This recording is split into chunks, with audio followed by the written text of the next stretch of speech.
Hello friends, today we are going to start a new chapter, chapter 8.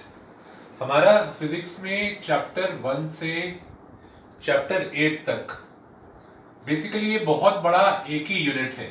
मैंने आपको पहले भी बताया था फ्रॉम चैप्टर 1 टू चैप्टर 8 ये पूरा यूनिट है इलेक्ट्रोमैग्नेटिज्म.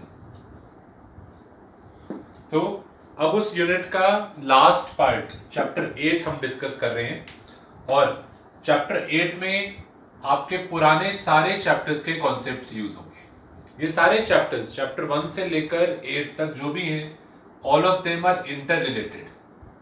जैसा मैंने बताया ये बहुत बड़ा एक सिंगल यूनिट है कॉल्ड एज इलेक्ट्रोमैग्नेटिज्म. इसी को 8 चैप्टर्स में अलग अलग करके डिवाइड करा हुआ है. तो अब हम उसके लास्ट चैप्टर पर हैं. तो पुराना चैप्टर 1 से लेकर 7 तक जो भी कॉन्सेप्ट है अगर आपको अच्छी तरीके से रिवाइज करा हुआ है आपने तभी आपको चैप्टर 8 समझ में आएगा. चैप्टर 8 का हेडिंग है EM waves, electromagnetic waves. Waves के बारे में थोड़ा सा क्लास 11th में भी कराया गया था, एक बार उसको रिवाइज करते हैं. वेव्स जो होती हैं इनको दो तरीके से क्लासिफाई करते हैं. पहला होता है मैकेनिकल वेव्स. मैकेनिकल वेव्स आपने क्लास 11th में पढ़ी थी. ये वो वेव्स होती हैं which require a medium for propagation.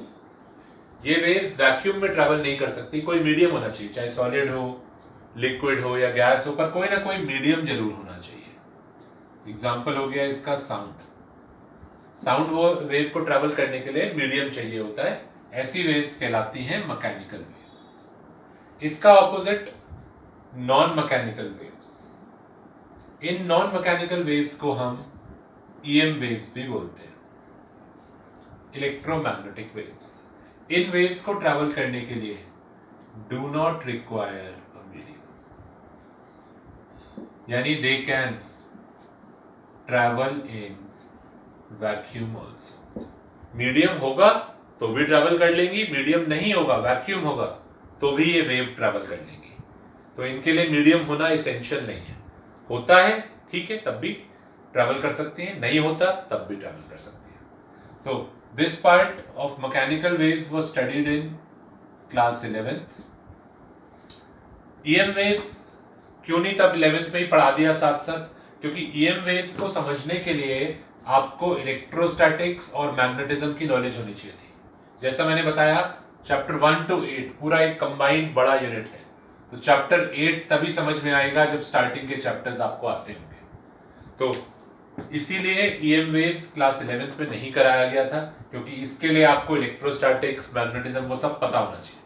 अब आपने इलेक्ट्रोस्टैटिक्स मैग्नेटिज्म पढ़ लिया है, so now you can easily understand the concept of EM waves.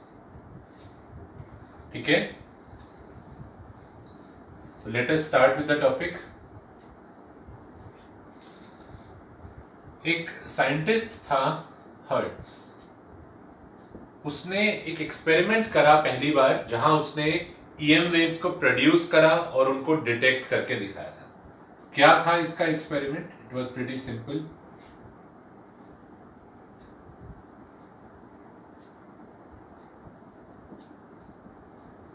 ये एक हाई वोल्टेज बैटरी है, इंडक्शन बैटरी है, connected to two metal spheres. ये नेगेटिव वाला और ये positive. These are two small metal spheres placed very close to each other, और ये एक हाई वोल्टेज की बैटरी से कनेक्टेड है. यहां पर एक डिटेक्टर है. जैसे ही बैटरी को ऑन करा इन दो स्फीयर्स के बीच में स्पार्क प्रोड्यूस होते हैं. जैसे लाइटनिंग होती है या स्पार्किंग होती है उस तरीके से स्पार्क प्रोड्यूस हुए, और उस स्पार्क्स में से EM वेव्स एमिट हुई. जब स्पार्किंग हुई तो वहां से उसके अंदर से EM वेव्स एमिट हुई, and this is a detector जिसने उन EM वेव्स को डिटेक्ट करा. तो this was the first time somebody produced EM waves and detected them in the lab. ठीक है, दिस वाज हर्ट्ज एक्सपेरिमेंट. होता क्या है, इसने थ्योरी दी फिर कि ईएम वेव्स प्रोड्यूस होती कैसे हैं और कैसे ये ट्रैवल करती हैं। फर्स्ट टाइम इनके बारे में स्टडी करा गया डिटेल में। तो जैसा कि इनका नाम बता रहा है EM waves, they have electric and they have magnetic field. ये वेव्स जब ट्रैवल करती हैं तो ये इलेक्ट्रिक फील्ड भी प्रोड्यूस करती हैं और मैग्नेटिक फील्ड भी प्रोड्यूस करती हैं। कैसे, एक तरीका इनको प्रोड्यूस करने का, अगर आपके पास एक चार्ज पार्टिकल है, ध्यान से समझिएगा, if we have a charge particle और हम इस चार्ज पार्टिकल को ऑसिलेट कराएं, चार्ज पार्टिकल को हम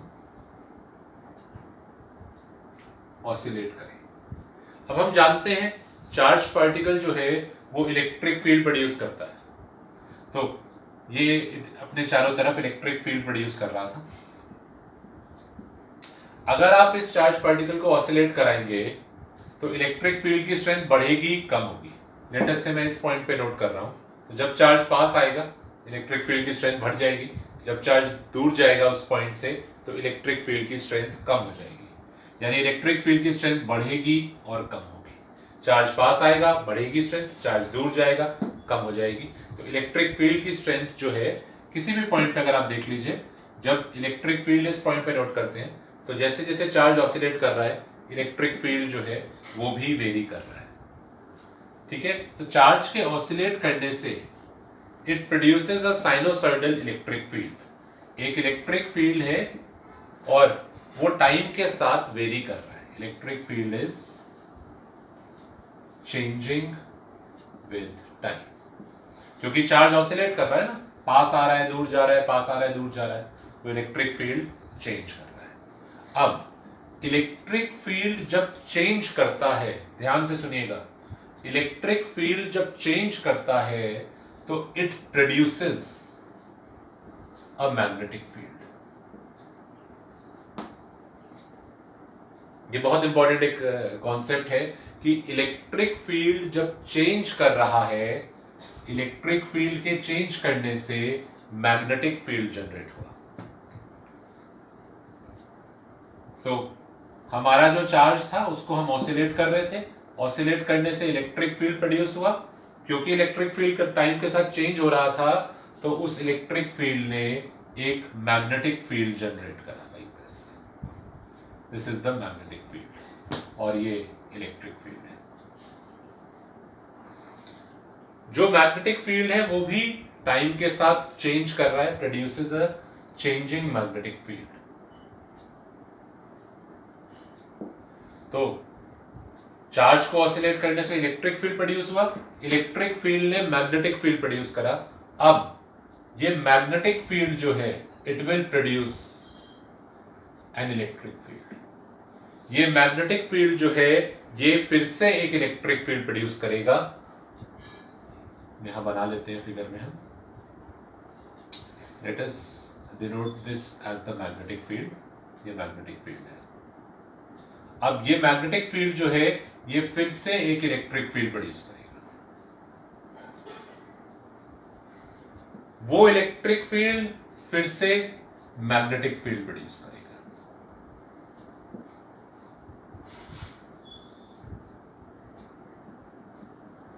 फिर वो magnetic field electric field produce करेगा, वो electric field magnetic field produce करेगा। कहने का मतलब क्या है कि ये दोनों अब एक दूसरे को प्रोड्यूस करते रहेंगे। Electric field produces magnetic field, magnetic field जो होगा वो इलेक्ट्रिक फील्ड प्रोड्यूस करेगा, उस इलेक्ट्रिक फील्ड से मैग्नेटिक फील्ड प्रोड्यूस होगा, मैग्नेटिक फील्ड से इलेक्ट्रिक फील्ड, और यही प्रोसेस फिर आगे कंटिन्यू होता जाएगा। इस वेव को किसी और मीडियम की जरूरत नहीं होगी, क्योंकि इसमें जो इलेक्ट्रिक और मैग्नेटिक फील्ड्स हैं they are self sustaining. Magnetic field का सिंबल बी होता है, बायोट-सावर्ट लॉ में मैंने आपको बताया था मैग्नेटिक फील्ड का सिंबल बी है, तो मैं बी से डिनोट कर रहा हूं, ठीक है ना। एम भी यूज कर सकते हैं, ईएम वेव बोल रहे हैं तो you can use am also. तो हुआ क्या, देखो स्टार्टिंग से देखो, चार्ज लिया मैंने, चार्ज को ऑसिलेट कराया, चार्ज से इलेक्ट्रिक फील्ड आया। चार्ज आप जानते हो इलेक्ट्रिक फील्ड प्रोड्यूस करता है। हाँ, एक बार इलेक्ट्रिक फील्ड आ गया, बस स्टार्ट हो गया, अब वो electric field magnetic field produce करेगा, मैग्नेटिक फील्ड से इलेक्ट्रिक फील्ड, इलेक्ट्रिक फील्ड से फिर से मैग्नेटिक फील्ड, और फिर इसी तरीके से ये वेव आगे ट्रेवल कर लेगी। बस स्टार्ट कराने के लिए मुझे चार्ज चाहिए, क्योंकि इलेक्ट्रिक फील्ड पहली बार तो कहीं से लाऊंगा मैं। हाँ, एक बार इलेक्ट्रिक फील्ड ले आए तो वो मैग्नेटिक फील्ड प्रोड्यूस करेगा, फिर वो magnetic field electric field produce कर देगा, और फिर this will go on repeating. तो how to produce an EM wave? One of the most basic ways to produce an EM wave is by an oscillating charge. अगर एक charge particle F frequency से oscillate कर रहा है तो वो F frequency की एक ईएम वेव जनरेट करता है। इसको मैं ईएम वेव क्यों बोल रहा हूं? क्योंकि जब ये वेव ट्रैवल कर रही है इसमें इलेक्ट्रिक फील्ड भी है। आप इसको दो अलग अलग वेव्स का मिक्सचर मान सकते हैं। इसमें एक इलेक्ट्रिक फील्ड की वेव है, यानी इलेक्ट्रिक फील्ड टाइम के साथ वेरी कर रहा है, और मैग्नेटिक फील्ड भी टाइम के साथ वेरी कर रहा है। That is why it is called as EM wave, because जब ये वेव ट्रैवल करके आगे जा रही है तो इलेक्ट्रिक फील्ड भी टाइम के साथ चेंज कर रहा है और मैग्नेटिक फील्ड भी टाइम के साथ चेंज कर रहा है। So this is how the EM wave is produced. EM wave produce करने के लिए आप एक चार्ज को ले लीजिए, क्योंकि पहली बार तो इलेक्ट्रिक फील्ड कहीं से चाहिए होगा मेरे को, पहला इलेक्ट्रिक फील्ड तो कहीं से आएगा, तो उसके लिए मुझे चार्ज चाहिए। ठीक है, अब इसमें क्योंकि ईएम वेव में बेसिकली दो चीजें हैं, इलेक्ट्रिक फील्ड भी वेव है और मैग्नेटिक फील्ड भी वेव की तरह है, यानी ये टाइम के साथ चेंज कर रहे हैं। तो एक इक्वेशन मुझे चाहिए इलेक्ट्रिक फील्ड की, E is equal to E naught sine k z minus omega t, और इलेक्ट्रिक फील्ड एक्स एक्सिस के लॉन्ग है। एक प्रॉपर फिगर से इसको शो करते हैं। This is the x axis, this is the y axis, और ये जेड एक्सिस है। सपोज करिए यहां पर एक चार्ज को मैंने ऑसिलेट कराया था, तो ईएम वेव प्रोपोगेट करेगी जेड एक्सिस के लॉन्ग। तो इलेक्ट्रिक फील्ड जो है that is along the x axis, ये इलेक्ट्रिक फील्ड है। और ये इलेक्ट्रिक फील्ड कैसे है? ये टाइम के साथ चेंज कर रहा है। इलेक्ट्रिक फील्ड की स्ट्रेंथ ज्यादा है कम है, इलेक्ट्रिक फील्ड जो है वो टाइम के साथ चेंज कर रहा है साइन की शेप में। इलेक्ट्रिक फील्ड सिर्फ ई नॉट नहीं लिखा, अगर मैं सिर्फ ये लिखूं electric field is E not, तो उसका मतलब तो वो कांस्टेंट हो जाएगा। तो E equal to E naught sine आया हुआ है। थोड़ा सा याद करो, क्लास 11th में आपने वेव इक्वेशंस पढ़ी थी लास्ट चैप्टर में, तो उसी की तरीके की है ये। और मैग्नेटिक फील्ड भी प्रोड्यूस हुआ। मैग्नेटिक फील्ड किसने प्रोड्यूस करा? ये जो ऑसिलेटिंग चार्ज था इसने तो इलेक्ट्रिक फील्ड प्रोड्यूस करा, इस इलेक्ट्रिक फील्ड ने मैग्नेटिक फील्ड प्रोड्यूस करा। और ये मैग्नेटिक फील्ड जो है ये वाई एक्सिस के लॉन्ग है, तो मैग्नेटिक फील्ड की इक्वेशन में मैं नीचे वाई लिखूंगा, B equal to B naught sine k z minus omega t. देखिए साइन वाला पार्ट दोनों में सेम है, बस फर्क क्या है? इलेक्ट्रिक फील्ड की वैल्यू, मैक्सिमम वैल्यू जो है this is the peak value E naught, और मैग्नेटिक फील्ड की जो मैक्सिमम वैल्यू है वो B नॉट है, बस उसका फर्क है। बाकी दोनों इक्वेशंस जो हैं वो एग्जैक्टली सेम है। Electric field is directed along, देखो X axis, magnetic field is directed along Y axis.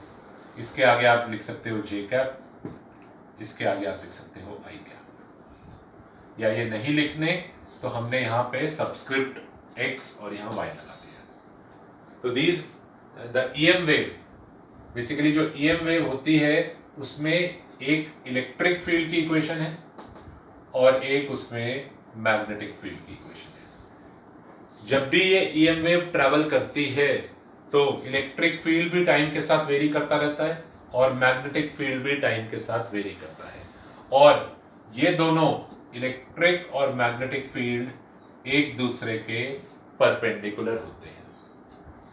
They are perpendicular to each other as well as they are perpendicular to the direction of propagation of the wave. Wave जिस direction में जा रही है, this is direction of propagation. Wave जिस direction में जा रही है, ध्यान से समझो, z एक्सिस, इलेक्ट्रिक फील्ड उसके परपेंडिकुलर है, ये इलेक्ट्रिक फील्ड है, और मैग्नेटिक फील्ड भी परपेंडिकुलर है। This is the direction of propagation. ध्यान से देखिए, तीनों चीजें म्यूचुअली परपेंडिकुलर हैं। ये इलेक्ट्रिक फील्ड है, ये मैग्नेटिक फील्ड है और ये डायरेक्शन ऑफ प्रोपगेशन है। वेव इस तरफ जा रही है, wave is going like this, wave इधर जा रही है और रास्ते में इलेक्ट्रिक फील्ड प्रोड्यूस हो रहा है ऊपर की तरफ नीचे की तरफ। ये डायरेक्शन जो है परपेंडिकुलर है जिस डायरेक्शन में वेव जा रही है, और इस डायरेक्शन में मैग्नेटिक फील्ड प्रोड्यूस हो रहा है। तो all three are mutually perpendicular, electric field, magnetic field and the direction of propagation. इसीलिए हम कहते हैं कि EM waves are transverse in nature. Transverse का मतलब परपेंडिकुलर है। लास्ट ईयर आपने एक और टर्म पढ़ी होगी, लॉन्गिट्यूडनल वेव्स। लॉन्गिट्यूडनल वेव्स वो होती थी कि जिस डायरेक्शन में जाएंगी उसी डायरेक्शन के पैरेलल ऑसिलेशन होगा।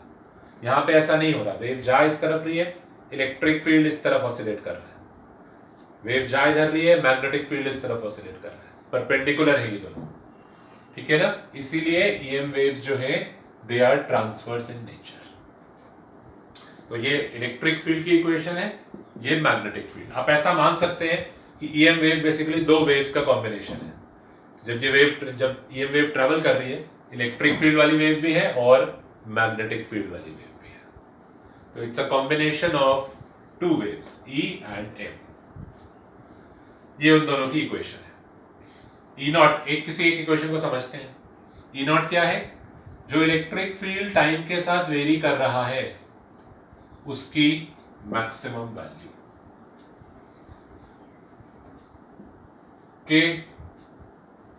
के जो होता है is called as angular wave number 2 pi by lambda. Same ही है, ये वाला के एक ही बात। ये बेसिकली अंदर वाला पार्ट साइन का दोनों में सेम ही है। K is called as angular wave number, k होता है 2 pi by lambda. Lambda is this wavelength. Crest और ट्रफ को मिला के ये जो लेंथ बनी वेव की, ये जो लेंथ हुई, this is called as lambda. तो 2 पाई बाय लैम्डा होता है। अच्छा, z आ रहा है। z बेसिकली मुझे बताता है डायरेक्शन ऑफ प्रोपगेशन, कि ये वेव किस डायरेक्शन में जा रही है। बीच में माइनस साइन है, उसका उल्टा लिया जाता है। यहां बीच में प्लस भी हो सकता था। अगर प्लस होता, दोनों में जो भी होगा दोनों में सेम होगा। ऐसा नहीं कि एक में अलग है एक में अलग है, दोनों का ये वाला पार्ट हमेशा सेम ही होगा। प्लस है तो दोनों में प्लस होगा। अगर प्लस होता तो उसका उल्टा लीजिए, फिर डायरेक्शन ऑफ प्रोपगेशन हो जाती माइनस z एक्सिस। तब ये वेव z के लॉन्ग में जाके माइनस z में जाती। अगर माइनस होगा बीच में इक्वेशन में, इसका मतलब the wave is propagating along the plus z axis, ठीक है ना। ये डायरेक्शन ऑफ प्रोपगेशन है। फिर उसके बाद ओमेगा आता है। Omega is the angular frequency. Omega होता है 2 पाई f, इस वेव की एंगुलर फ्रीक्वेंसी। ओमेगा को 2 पाई f करके आप निकाल सकते हो frequency. f is the frequency और f होता है 1/t, capital T, time period. कोई पूछता है f का मतलब क्या है? एक सेकेंड में how many oscillations are taking place per second. Electric field है, कांस्टेंट नहीं है, टाइम के साथ चेंज कर रहा है। क्रेस्ट और ट्रफ मिलाकर एक ऑसिलेशन बना। क्रेस्ट और ट्रफ मिलाकर वी से 1 ऑसिलेशन। तो frequency is what? Number of oscillations पर सेकेंड। मैंने कहा फ्रीक्वेंसी 10 हर्ट्ज है, यानी एक सेकेंड में इलेक्ट्रिक फील्ड 10 टाइम्स ऑसिलेट कर रहा है। जैसे ये एक, सिर्फ क्रेस्ट को ऑसिलेशन नहीं बोलते हैं, क्रेस्ट और ट्रफ मिला के एक ऑसिलेशन बना। तो अगर हम कह रहे हैं लेट अस से फ्रीक्वेंसी 4 हर्ट्ज है, यानी एक सेकेंड में एक ऑसिलेशन, 2, 3 और 4। इलेक्ट्रिक फील्ड एक सेकेंड में 4 टाइम्स ऑसिलेट कर रहा है, इंक्रीज डिक्रीज इंक्रीज डिक्रीज, इस तरीके से, ठीक है ना। तो frequency is the number of oscillations पर सेकेंड, और फ्रीक्वेंसी होती है 1/T, टाइम पीरियड, ठीक है ना। और स्मॉल t जो है यहां पर, ये हमारा टाइम है, not the time period, time, ठीक है। तो ये इलेक्ट्रिक फील्ड और ये मैग्नेटिक फील्ड की इक्वेशंस है। बहुत ही सिंपल, इस पे न्यूमेरिकल आता है, जहां पे आपको किस टाइप का न्यूमेरिकल आएगा, जहां उसने आपको एक इक्वेशन दे दी होगी। सपोज करिए वो इलेक्ट्रिक फील्ड की इक्वेशन दे देता है, E X equal to 3 into 10⁻6 into sine 4πz minus 2πt। Suppose example लिया है, नॉट नेसेसरली एक्चुअल इक्वेशन। मैंने कोई रैंडमली इक्वेशन ली है सिर्फ दिखाने के लिए कि न्यूमेरिकल कैसा आएगा।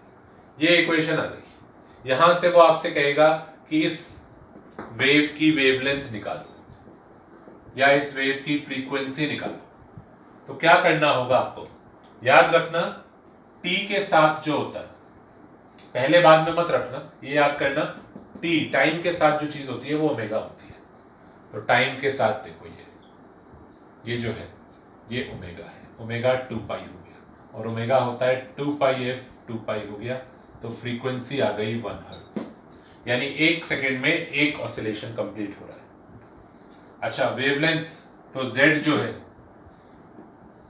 इट कैन बी, अभी हम स्टार्टिंग में सिंपल के लिए z ले रहे हैं, बट ये है डायरेक्शन ऑफ प्रोपगेशन, इसका ऑपोजिट, यानी ये z है और माइनस है, यानी वेव प्लस z के अलोंग जा रही है। और इसके साथ जो चीज होती है z के साथ, वो k होता है, यानी k जो है वो 4π है, 2π बाई लैम्डा इज 4π, यहां से आप लैम्डा निकाल लीजिए 0.5 मीटर। तो बहुत ही सिंपल सा, बस कंपैरिजन करने का क्वेश्चन आएगा कि इक्वेशन दी होगी, उसको बेसिक इक्वेशन से कंपेयर करो, k निकाल लो, फ्रीक्वेंसी निकाल लो, ओमेगा निकाल लो। इलेक्ट्रिक फील्ड की मैक्सिमम वैल्यू कितनी है? इलेक्ट्रिक फील्ड जो है वो टाइम के साथ वेरी तो कर रहा है, but what is the maximum value? 3 into 10⁶। यहां पर आप आरएमएस वैल्यू भी निकाल सकते हैं, जो कॉन्सेप्ट आपने पहले पढ़ा था। किसी भी ऑसिलेटिंग क्वांटिटी का आरएमएस वैल्यू निकालना है जो साइन शेप में ऑसिलेट कर रही है, तो आरएमएस वैल्यू होती है मैक्सिमम वैल्यू बाय √2, ठीक है। और यूनिट तो आपको पता ही है इलेक्ट्रिक फील्ड का, न्यूटन पर कूलम। तो बस इस पे क्वेश्चन आएगा, सीधा कंपेयर करना होगा, ठीक है। तो let us refer to the book, उसमें देखते हैं, इसके बारे में बताया होगा। Please open page number 220।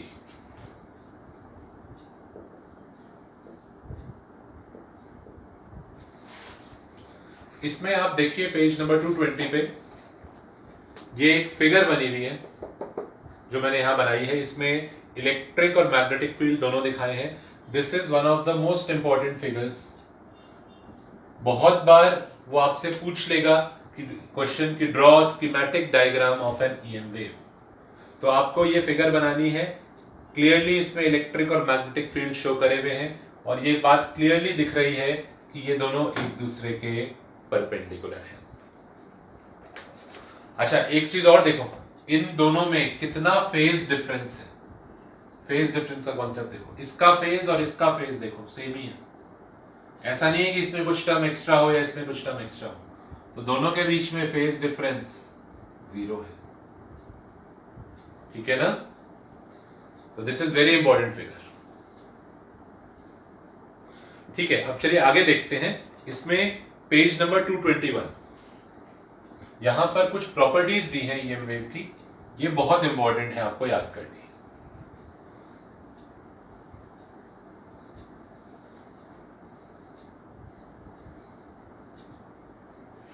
Page 221 पे देख लीजिए, कुछ प्रॉपर्टीज दी हैं।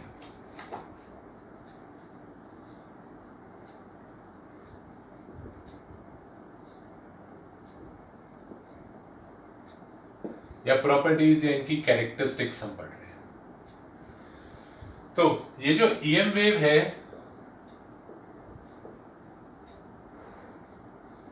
जब ये ट्रैवल करती है, ये इलेक्ट्रिक फील्ड भी प्रोड्यूस करती है और मैग्नेटिक फील्ड भी प्रोड्यूस करती है।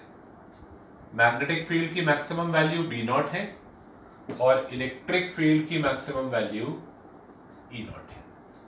ये देखिए इलेक्ट्रिक फील्ड की इक्वेशन और ये मैग्नेटिक फील्ड की इक्वेशन, ठीक है ना।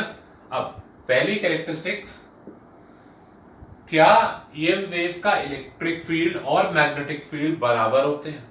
क्या जो इलेक्ट्रिक फील्ड की मैक्सिमम वैल्यू है, क्या मैग्नेटिक फील्ड की भी मैक्सिमम वैल्यू उतनी है? यानी अगर ईएम वेव ट्रेवल कर रही है, इलेक्ट्रिक फील्ड 100 तक गया, इंक्रीज हुआ 100 तक, फिर कम हो गया, तो क्या मैग्नेटिक फील्ड भी 100 तक जाएगा? नहीं। इनके में एक रिलेशन होता है दोनों में, B naught is equal to E naught by c, where c is the speed of light. क्या क्या मतलब है कहने का?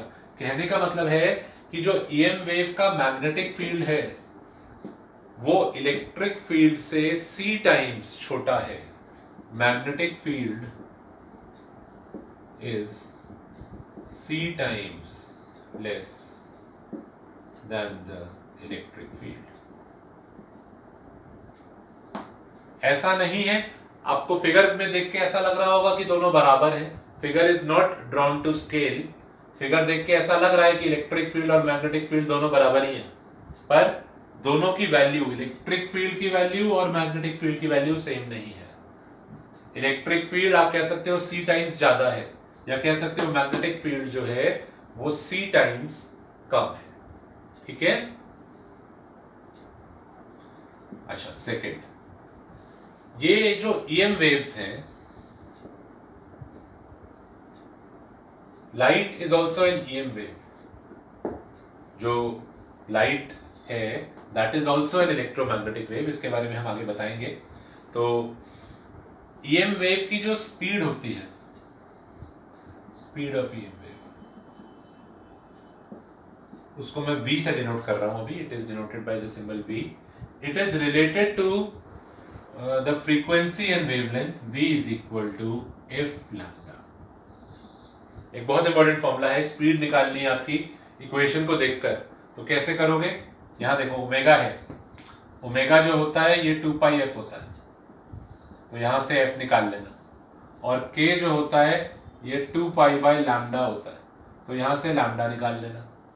फिर लैम्डा इंटू एफ करके, एफ लैम्डा करके आप फाइंड आउट कर सकते हो कि ईएम वेव किस स्पीड से प्रोपोगेट कर रही है। This is the speed of propagation, speed of propagation of EM wave. EM wave किस स्पीड से आगे जा रही है। जैसे कि अगर वैक्यूम की बात करते हैं, अगर ये मीडियम वैक्यूम होता, तो अगर आप इस फॉर्मूले से f इंटू लैम्डा करके स्पीड निकालते, तो जो स्पीड आती वो आ जाती 3 इंटू 10 की पावर 8 मीटर पर सेकेंड। और फिर आप इसको डिनोट करते विद द सिंबल c। यानी ईएम वेव की स्पीड जो आएगी वो 3 इंटू 10⁸ आएगी, पर कब? If it is in vacuum.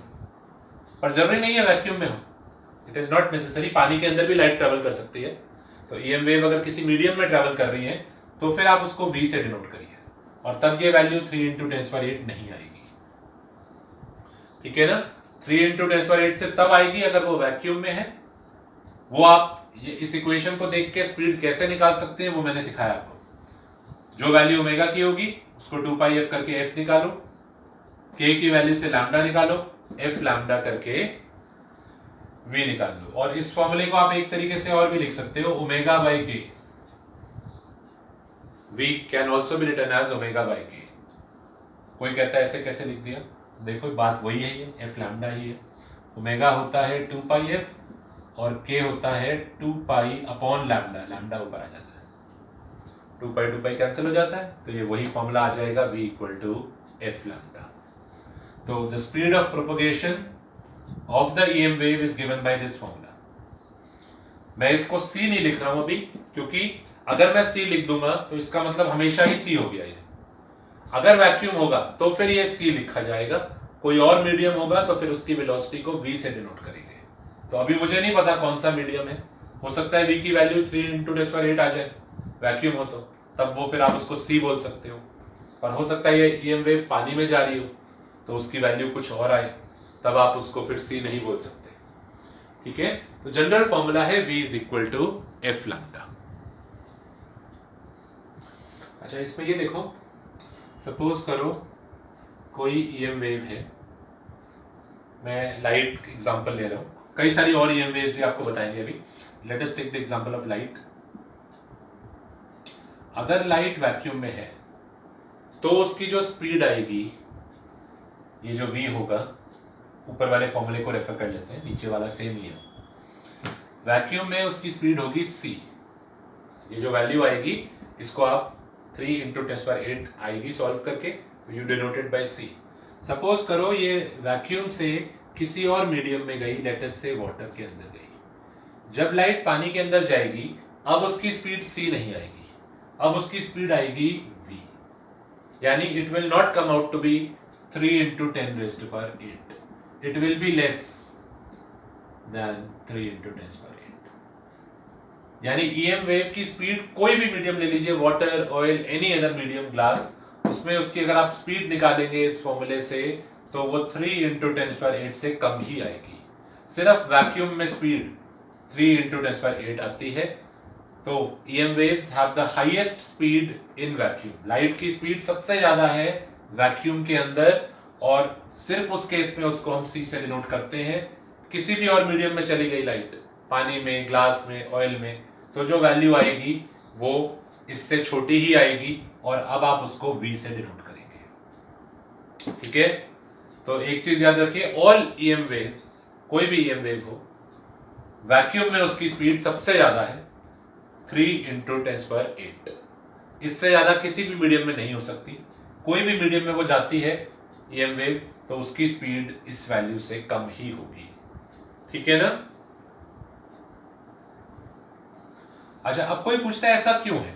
somebody asks कि why the speed is depending on the medium। Vacuum में 3 × 10⁸ है, पानी में कुछ और हो गई, ऐसा क्यों हुआ? Why is the speed changing with the medium? तो थोड़ा सा सोचो इसके बारे में कि जब ये वेव ट्रैवल कर रही है तो इलेक्ट्रिक फील्ड प्रोड्यूस हो रहा है जो टाइम के साथ चेंज कर रहा है, और मैग्नेटिक फील्ड प्रोड्यूस हो रहा है जो टाइम के साथ चेंज कर रहा है। अब इलेक्ट्रिक फील्ड, जब आपने इलेक्ट्रोस्टैटिक्स पढ़ा था, इलेक्ट्रिक फील्ड के फॉर्मूले में 1/4πε, या वैक्यूम होता था तो एप्सिलॉन नॉट हो जाता था, और मैग्नेटिज्म में अगर आप रिकॉल करें μ0/4π होता था, कांस्टेंट जो आता था, और μ0 भी सिर्फ वैक्यूम के लिए था, कोई मीडियम होता था तो म्यू होता था। अब ये जो ईएम वेव है इसमें इलेक्ट्रिक फील्ड भी प्रोड्यूस हो रहा है और मैग्नेटिक फील्ड भी प्रोड्यूस हो रहा है। इलेक्ट्रिक फील्ड में आपका ये वाला एप्सिलॉन नॉट आता था, और मैग्नेटिज्म में μ0 आता था, और वो लोग मीडियम पे डिपेंड करते थे। एप्सिलॉन अलग अलग मीडियम के लिए अलग अलग हो जाता था, म्यू भी अलग अलग मीडियम के लिए अलग अलग हुआ करता था। हमने तो सिर्फ वैक्यूम पढ़ा था, μ0 पढ़ा था। तो बेसिकली है क्या, ये ईएम वेव इलेक्ट्रिक और मैग्नेटिक फील्ड से बनी है, और इलेक्ट्रिक और मैग्नेटिक फील्ड मीडियम पे डिपेंड करते हैं। तो ऑब्वियस सी बात है कि इस ईएम वेव की स्पीड मीडियम पे डिपेंड करेगी। क्या रिलेशन है इस वेव की स्पीड का मीडियम से? इस वेव की जो स्पीड है that is equal to 1/√μ × epsilon. ये फॉर्मूला है ईएम वेव की स्पीड का इन एनी मीडियम।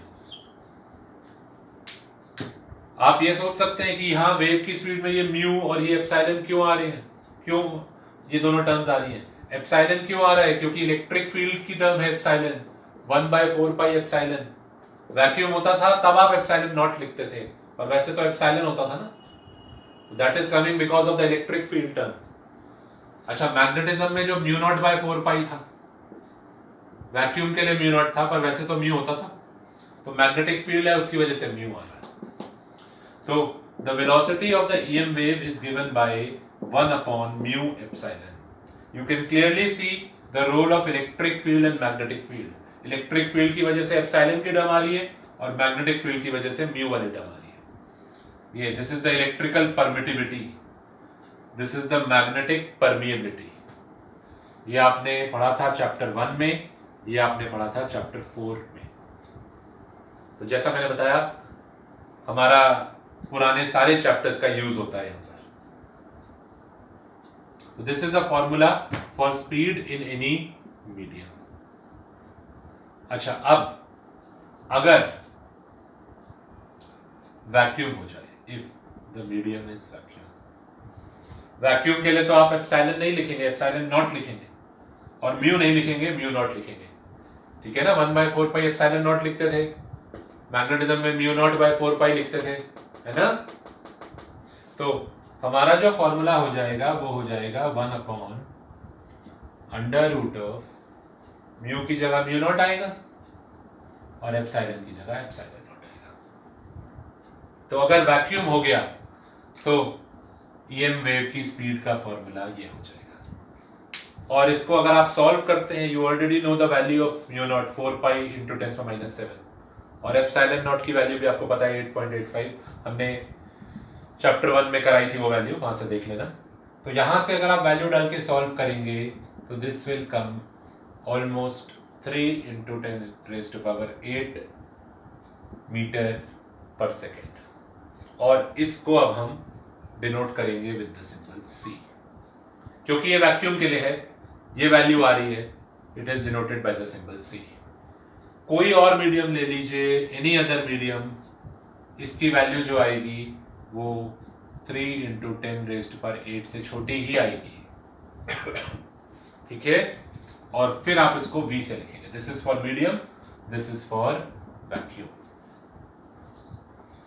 ठीक है। ये बहुत इंपॉर्टेंट चीज है समझनी कि ईएम वेव की स्पीड जो है वो वैक्यूम में इतनी है और किसी और मीडियम में देखेंगे तो वो अलग होगी, ऑब्वियसली, क्योंकि म्यू नॉट नहीं आएगा, फिर म्यू आएगा, एप्सिलॉन नॉट नहीं आएगा, एप्सिलॉन आएगा, तो दैट विल बी डिफरेंट, और वो इस वैल्यू से कम ही आएगी, ठीक है। So this is the third property, the third characteristic.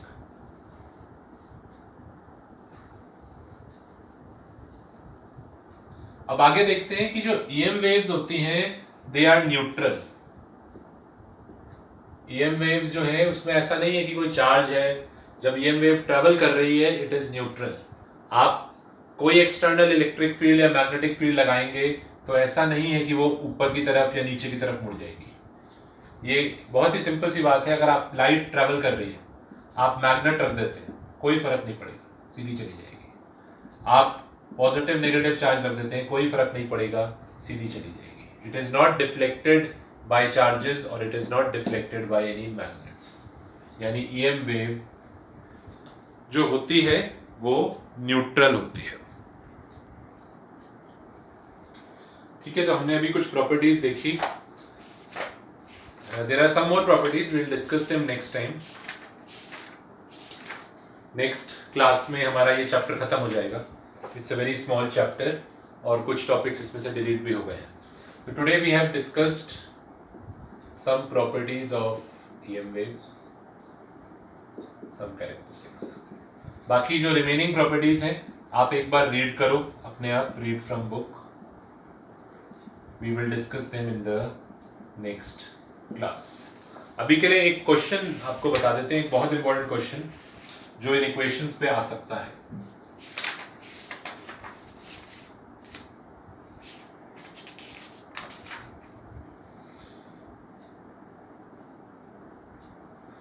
Please try solved example 1 and 2, solved example 1 and 2, page number 225 पे से, पेज 225।